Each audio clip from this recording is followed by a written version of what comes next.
Today on WBTV, we are going to be looking at Blake's top 5 movies of all time. So on Monday we talked about my top 5 movies of all time. So if you guys haven't seen that one, you can watch that one after you've watched this one.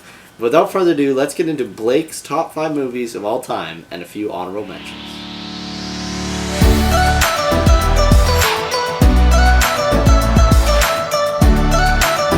So, my top 5 movies plus half the amount of honorable mentions Wade had. My top 5 movie is a classic. It's a good one. I forget if... No, I don't think Wade had this on his list or in an honorable mention. But it's like a classic old movie. And it's a good movie and great actors. Back to the Future. Classic. And the best part about this is I had to rewatch it this year for an English project. And I just looked at how amazing it is and how great it is. And I even watched, like, the trilogy, the second and the third, and even though the second and the third aren't as good as the first, they're still pretty great and pretty amazing. Like, the themes in Back to the Future as well, with, like, Marty and, like, Biff and his dad and, like, being a bully towards his dad. Yeah. And how you can change your future, or, like, your future isn't set in stone, or, like, fate is, like, intangible. You can choose your own fate, because, like, Doc dies in the movie, and his father is like a coward, and he won't stand up to Biff, and their life isn't the greatest, and their parents don't have like that chemistry or connection anymore. Their love life is kind of like stale. But by him going back in time and helping his dad out, making him more like courageous. Yeah. He results and changes that in the future, and he also is able to save Doc as well. The string of events, like even in the second and the third, that like lead up to it, like, because when you get into the second and the third, he like goes back in time, because he goes back in time, and then he gives Doc a letter as well to tell him how he's gonna die, and then Doc reads it, and that's why he doesn't die. But then in the second they go into the future, but then Doc magically disappears and he ends up winding up in the Wild West. So then Doc writes a letter and says to give it to Marty at this time, at this day, when Doc disappeared in the future. So Doc disappears, then 2 seconds later, Marty gets a letter saying that Doc disappeared and is now 50 years in the past, but Doc lived and died 50 years in the past? Yeah. It's like, what the hell? It's just, I love it. It's so crazy, and like time travel is just such an amazing concept. And Back to the Future is like such a good movie and does it so well. Okay, number 4 is Baby Driver. And this is more like a modern movie. It came out in 2017, so 2.5 years ago. And the reason why I chose this is because I really enjoyed the movie and how it's like Baby Driver, and he's like stuck in this crime boss life, and he's stuck paying his debts to this crime boss, and it's him dealing with that and having to be a driver for them. And also I really like it's called like the score, right? Like the score, the music they chose, like the sound editing. Yeah, so like all of the music they chose is like really good and really well, and how they play it and link it up with things in the movie. Like in the chase scenes, Baby like has tinnitus, so he's always listening. Tinnitus, right? Yeah, he has tinnitus, so ringing in his ears, so he's always listening to music so he can focus. So in multiple of the chase scenes, like he plays the music and he does everything in sync with the music, and that's how he's such a good driver, because he just listens to the music and is able to focus on the music, and he drives insanely well in this getaway. And like even in one of the scenes, these guys hop in the car and they're like, let's go, or they're about to get out of the car and go around the place, but they stopped to talk because they were fighting over what masks they got. Yeah. And Baby's like, wait, let me restart the music. Yeah, it's just a really overall fun movie, good movie, suspenseful drama or thriller. So I mean, yeah, and as we were talking about yesterday with the Cornetto trilogy with Shaun of the Dead and The World's End and Hot Fuzz, and how that was directed by the same guy who did this movie, and how like Shaun of the Dead has that like Don't Stop Me Now sequence where they're like killing zombies, and like every time they like smack a zombie or shoot a zombie, it's to the same like to the tune of the music, just like in Baby Driver. So like, you know, it's obviously something that he worked on for a long time before he was able to make an entire movie where it was all involved in that. On to my number 3. Okay, so my number 3 movie is a lot like Wade's number 4, number 3? I forget which one it was. But I have a double. Wade picked just Avengers Endgame, but I couldn't decide between which one, so I chose Avengers Endgame and Avengers Infinity War. Because there's things I like about both, and like I can't really decide which one I like better, because in the first one, it's a lot more action-packed, it's a lot more suspenseful. It's like all of these people finally meeting together, finally clashing, and trying to stop Thanos, and going and retrieving all of the stones, and even the fight on one of the moons of Saturn, right? Yeah. Titan, where they're I think. sitting there, and Doctor Strange looks at the Time Stone, and Doctor Strange is like looking through all the different possibilities, and like even earlier on in the movie, like Doctor Strange's character development in this movie I find really interesting as well, and I personally noticed this so much because I love Doctor Strange so much. He's one of my favorite superheroes. At the start of the movie, he meets them and he's like, I'm not going to sacrifice my life for you guys, or like, I'm not going to go out of my way to save you guys, right? Yeah. He says he's not giving up the Time Stone. He won't give up the Time Stone. It's his job to protect it. So later on, he looks at all the possibilities and he realizes there's only one way where they succeed. So he gives up the Time Stone to Thanos that no one was expecting he was going to do. Yeah. And looks over at Iron Man, I'm pretty sure, and he's like, it's up to you now, or like, you're our only hope, or something like that, right? And it's just insane. And then Endgame as well, it's like they failed. All the like so much character development as well, and like suffering. Like Iron Man is like, oh, we failed. There's no point anymore. I'm just gonna live my life. And he has a kid. He has a 5-year-old kid that grows up in this blip period. Ant-Man just appears, and he missed the entire fight and everything that happened in Infinity War. Like, Hulk, he has harnessed, it's like Hulk's end of his character development, and he's Smart Hulk now, and Bruce Banner can control his Hulk form. Thor lets loose because he's so upset because he was the one that almost killed Thanos, but he says he should have gone to the head for the head.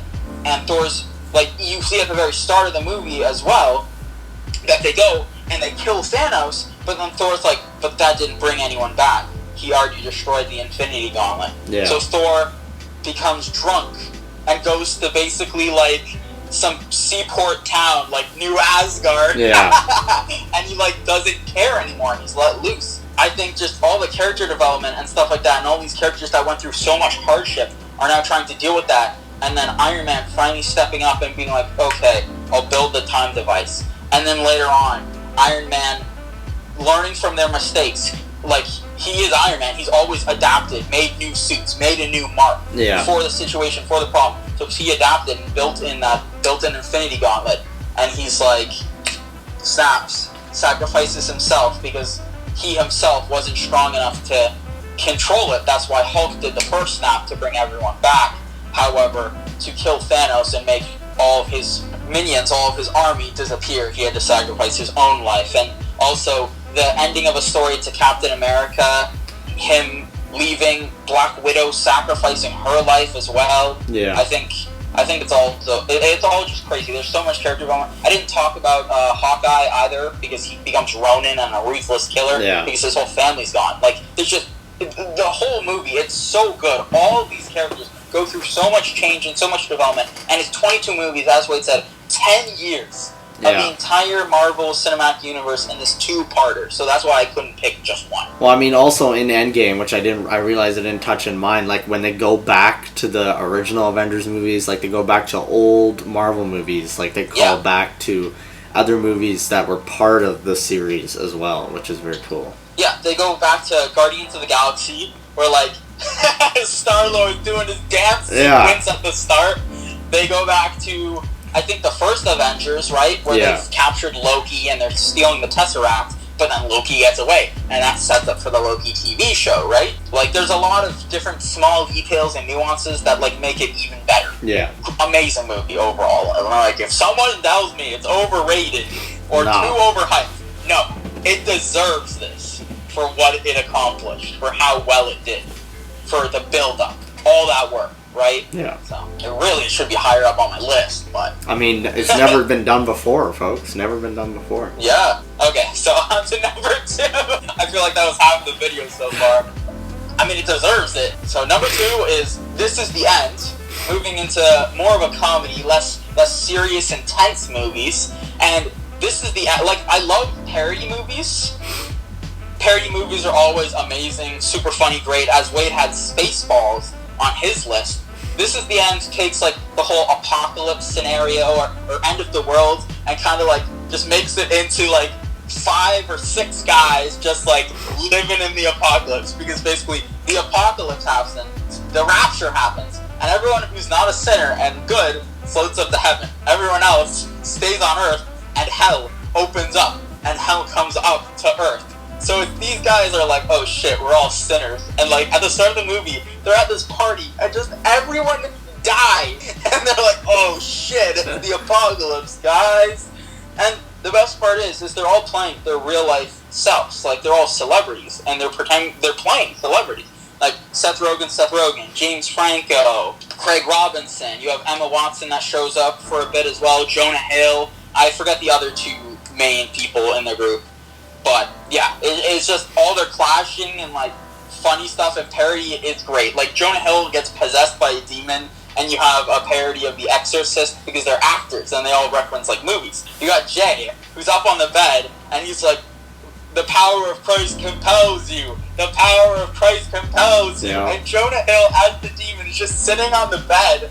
See, I showed Wade this clip yesterday, and he's just sitting on the bed, and he's like, oh, you think that's going to do anything to me? You think reciting shit from The Exorcist is going to do anything? Yeah. And it's great. Like, there's action, there's tense, it's suspenseful, but like overall it's like a comedy and just fooling around and stuff like that. Like, there's conflicts between Jay and Seth Rogen as well, and there's character development because Seth Rogen moved away and Jay feels betrayed because Seth Rogen went and became popular and had all these new friends because Jay's coming to visit, and that's why he hasn't visited Seth Rogen. And then the apocalypse happens, so there's that on top of their conflict already, and then the whole comedy just throwing it into the loop. Yeah. It makes it crazy and insane. Okay, so honorable mentions. So my first one is The Accountant, which is a movie much like Baby Driver, where there's a dude who grew up and he's become a killer, or he's like stuck in this level of crime and he can't escape it. And he grew up all his life being bullied because I'm pretty sure his character has autism. He can't leave things unfinished, leave things undone. It's like, it makes him go crazy or insane if he leaves something unfinished. So there's the whole conflict where he gets a job and he finds out it's like his younger brother that he has to kill, or older brother that he has to kill, and he comes up with this conflict like, I don't want to kill him, but I've already started the job, I can't not finish it. And it gives me a lot of Baby Driver feels. And I watched this before Baby Driver. It is very good. I instantly liked it. But I think everything that it does, Baby Driver does better. And the musical score in Baby Driver just elevates it even more. So that's why it's on honorable mentions. My next is Inception, which is kind of a meme movie for me, as I've told Wade. I have watched Inception. I have tried to watch Inception 3 or 4 times, but because I love the concept of it, it's like going into a dream, and as I said, I love parody. Rick and Morty did a parody episode on Inception as well. Every time I've watched it, I fall asleep at the halfway point. So I've never seen the end, or I don't remember the end. So that's why it can't be on my list. And I even searched up top 100 movies of all time, top 100 movies of the last decade, and Inception was on a couple lists. Yeah. So it's like a great movie, but I don't remember it because I fell asleep. My next 2 my next 3 actually are like all classic. First, Groundhog Day. The concept of Groundhog Day as well, and like Bill Murray's character being like a self-centered and he's super like full of himself, and then Groundhog Day, it's like him just messing around and realizing he's out of the loop, and he kills himself multiple times because he's depressed because he has to live this day over and over again, and it's like basically his chance at redeeming himself and becoming a better person. and he does all these things to impress this girl, but then he realizes that's not important, and then he goes and he's in depression again until he learns that he needs to truly change himself and become a better person. Great movie, great character development. Bill Murray's character in that is amazing. Oh, yeah. The Matrix classic. Keanu Reeves, you gotta have a Keanu Reeves movie in there. With John Wick, you know, The Matrix, you had to. And The Matrix as well, like, I love, like, the whole futuristic sci-fi fantasy worlds, as well, as you can tell from my movie lists, or, like, end of the world apocalypse. So basically, The Matrix, it's basically the world, humans have died, and they were conquered by robots. And the robots put them into a dream sleep kind of world, where it's real, and if you die in the world, you die in real life, or you take damage in the world, you take damage in real life, but it's like your brain is connected with a metal-like tube into your head, and it's a fake world. Like, the Matrix is just numbers. It's just, like, data. So, waking up from that, realizing that when Neo is, like, a 20-year-old man, and then he's basically, like, he has powers that he can control the Matrix, and he can fly, and it's just classic, great movie. My last one is, like Wade, I have to put an Adam Sandler movie. Classic Adam Sandler movie. So, like Wade said in his video, one of the best Adam Sandler movies, I think, like he also thinks, is Happy Gilmore. Just classic. One of the most iconic, like, his studio is called Happy Madison Studios. So his most classic are Billy Madison and Happy Gilmore, but I think Happy Gilmore just takes the cake on it. Like, with, like, his personality and him, like, not caring and being so lazy. Like, Billy Madison and Happy Gilmore, they're, like, the characters Adam Sandler plays are a lot alike. They aren't the most cultured, they aren't the most intelligent, but they need to, like, grow and become more sophisticated to move on in life. Like, Billy Madison, he has to learn, like, all school again. Happy Gilmore, he kind of just has to learn to be more respectful and kind. So, I mean, and then I forgot about the whole, like, side plot with Happy's grandma and how Happy's the house. Yeah, and Ben Stiller's like torturing the grandparents in, like, the nursing home, and he's like, "I get you a glass of shut the hell up. You're in my room now, Grandma." Now on to my number one movie, which is also another pretty recent movie. I think it came out like a year or two ago, a couple of years ago, called Ready Player One. And I love me some video games, some pop culture references, like movies, TV shows, anything like that.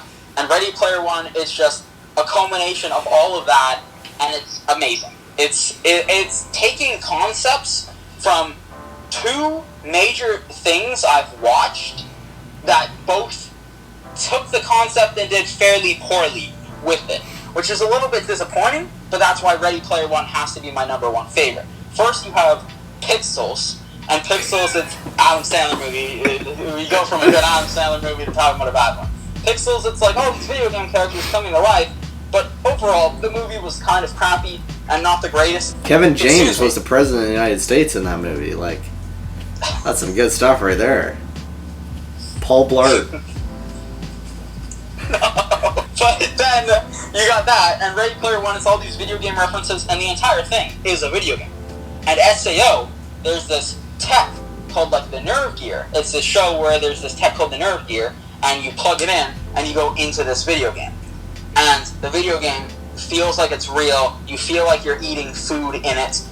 Like, if you die in the game, you die in real life, is the main theme of SAO. So obviously, Ready Player One, it's not like you die in the game, you die in real life. It's just your character gets reset. However, it is a very realistic game. Like, you can get a vest, a full bodysuit vest, so you feel everything in the game. You can use a treadmill to walk, so when you walk in real life, you're walking in the game. And you have a helmet, so it's like a VR helmet, so you can see everything in the game. And like SAO, where it has the in-game consequences to real life, I think that's where Ready Player One really shines, because instead of it just being a video game or in a video game, it's like this corporation, this video game is so big and so worldwide that so many people are playing it, even if they live in the slums, like our main character. Even if he lives in the slums and has nothing to his name except for this VR headset or this game, for Ready Player One, like, that's all that matters to him. And there's this evil corporation that wants to take it, and if they take it, they'll get all this money and become corrupt and be able to destroy the place in the slums or the weird car stack RV towers where our main character lives. And even one part, because the main character wins the game, in the real world, all the other characters are driving around in an RV having to protect him because the big villain of the movie is coming after them and trying to kill them. And he shows up in the slums and he has a gun to our main character's heads.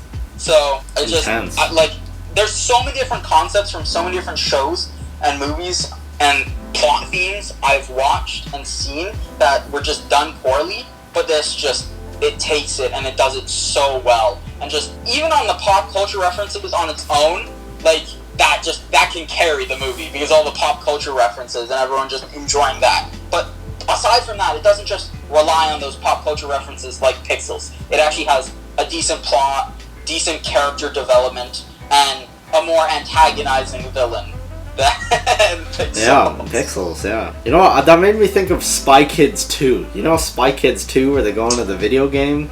Yeah, I mean, it's I loved the movie as a kid, but I mean, it's not the greatest. I'm sure the CGI is probably really garbage now. Like, it probably looks like so fake. Well, anyways, thank you guys for watching this episode of WBTV.